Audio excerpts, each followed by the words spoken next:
Mendel के नियम के बारे में अध्ययन करेंगे। सर मेंडेल ने अपने 3 नियम दिए थे। नंबर 1 प्रभाविता का नियम, नंबर 2 पृथक्करण की शुद्धता का नियम तथा नंबर 3 स्वतंत्र अपव्यूहन का नियम।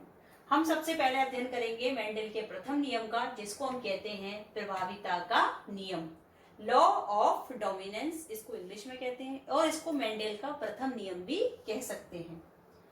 लेकिन हम जब इस क्रॉस को करेंगे, इस नियम को समझेंगे, तो उसके लिए हमें समझना पड़ेगा मोनोहाइब्रिड क्रॉस। मोनोहाइब्रिड क्रॉस यानी कि नाम से समझ में आ रहा है, मोनो मतलब सिर्फ सिंगल, वन। हम इसमें एक लक्षण लेंगे। इन्होंने अपने प्रयोग मटर के पौधे पर करे थे, तो हम मटर के पौधे का एक लक्षण लेंगे। जो हमने लिया है पौधे की लंबाई, ये क्या है, लक्षण। अब इसके हमने बताया था कि एक लक्षण की यानी एक जीन की 2 तुलनात्मक रूप होते हैं, जिसको हम 2 एलील कहते हैं। तो इनके जो 2 लक्षण थे, उनके विकल्प थे, एक लंबा पौधा और एक बोना पौधा। जो लंबा पौधा है उसका जीनोटाइप है कैपिटल टी कैपिटल टी। जो बोना पौधा है उसका जीनोटाइप है स्मॉल टी स्मॉल टी। जो कैपिटल टी में होता है, जो कैपिटल लेटर में होता है, उसको हम प्रभावी लक्षण बोलते हैं उस जीन का। जो स्मॉल लेटर में होता है उसको हम अप्रभावी लक्षण बोलते हैं।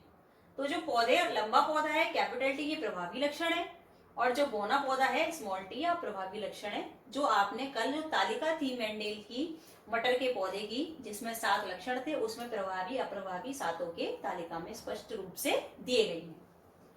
अब हम क्रॉस कराते हैं बच्चों। तो हमने लिया एक लंबा पौधा जिसका जीनोटाइप है कैपिटल टी, एक बोना पौधा लिया है स्मॉल टी। ये क्या है, पेरेंट। इनके हमने गैमीट बनाए, तो हमने जितना जीनोटाइप है उसका हाफ गैमीट में आना चाहिए। तो एक कैपिटल टी इसमें से आया, एक स्मॉल टी इसमें से आया। हमने इन दोनों के मध्य में क्रॉस कराया। क्रॉस करा के जो हमें पौधे प्राप्त हुए उनका जीनोटाइप था कैपिटल टी यहाँ से और स्मॉल टी इधर से। तो जीनोटाइप हुआ कैपिटल टी स्मॉल टी। इसको हम F1 पीढ़ी या F1 जनरेशन कहते हैं। अब मेंडेल ने देखा, जब लंबे पौधे और बोने पौधे का क्रॉस कराया, तो पौधे कैसे आने चाहिए थे, लंबे भी आ सकने चाहिए थे, बोने भी। लेकिन उन्होंने देखा तो वो हतप्रभ रह गए। उन्होंने देखा कि सारे पौधे लंबे थे, पूरे 100% पौधे लंबे आए, बस एक भी पौधा बोना नहीं था। तो इससे इन्होंने निष्कर्ष निकाला, उन्होंने कि जो प्रभावी लक्षण होता है F1 पीढ़ी में, सिर्फ वही आता है। इसको हम मेंडेल का प्रथम नियम या प्रभाविता का नियम कहते हैं। ये था हमारा प्रभाविता का नियम, यहीं तक था। फिर उसके बाद उन्होंने अपना दूसरा नियम दिया था, जिसको हम कहते हैं पृथक्करण का नियम, लॉ ऑफ सेग्रीगेशन। तो जब हम इसमें पढ़ेंगे, अब मेंडेल ने सोचा कि हम क्या करते हैं, जो ये सेल्फ, अब इसका जो F1 पीढ़ी आई है इसका सेल्फ क्रॉस करा के देखते हैं। उन्होंने इसको आगे लिया और इसका सेल्फ क्रॉस कराया। सेल्फ क्रॉस का मतलब जो कैपिटल टी स्मॉल टी आया, उसका क्रॉस हम कैपिटल टी स्मॉल टी से ही कराएंगे। इसको हम एक बॉक्स में लिख सकते हैं, जिसको हम बोलते हैं चेकर बोर्ड। जेनेटिक्स की शब्दावली में ये बोला जाता है चेकर बोर्ड।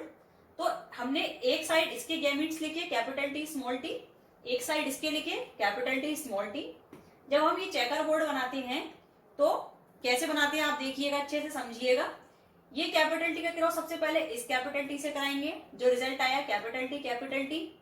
फिर इस कैपिटल टी का क्रॉस इस स्मॉल टी से कराएंगे, रिजल्ट आया कैपिटल टी स्मॉल टी। फिर ये अनदर स्मॉल टी का क्रॉस इस कैपिटल टी से कराएंगे, तो आया कैपिटल टी स्मॉल टी।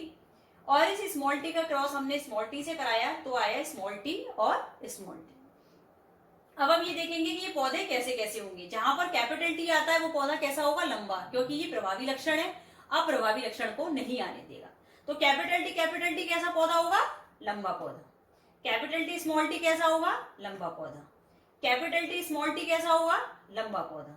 और स्मॉल टी कैसा होगा, क्योंकि इसमें दोनों स्मॉल टी है, एक भी कैपिटल टी नहीं है, इसीलिए ये कैसा पौधा होगा, बोना पौधा।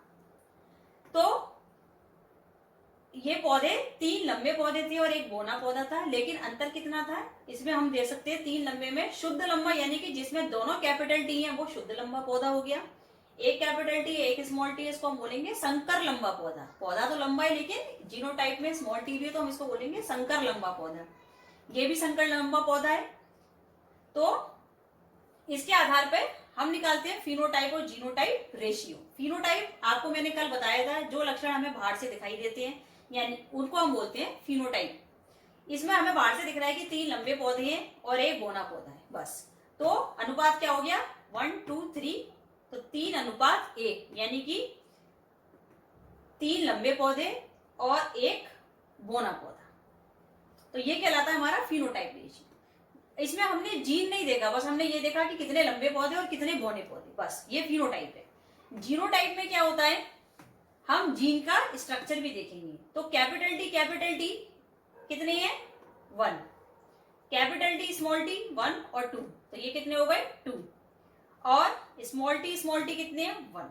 तो हमने उसी तरीके से लिखा है, 1 मतलब शुद्ध लंबा पौधा, ये 2 मतलब संकर 2 लंबे पौधे, और ये 1 शुद्ध बौना पौधा।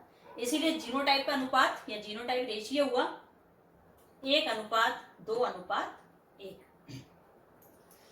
तो ये पूरा क्रॉस कहलाता है आपका मोनोहाइब्रिड क्रॉस।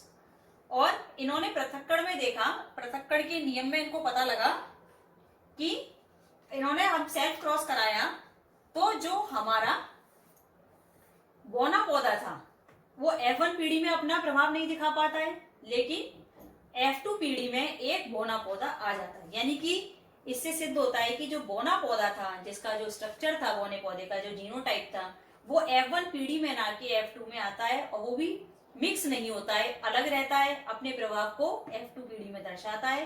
इसीलिए इसको हम पृथक्करण का नियम कहते हैं। और ये पूरा क्रॉस कहलाता है मोनोहाइब्रिड क्रॉस।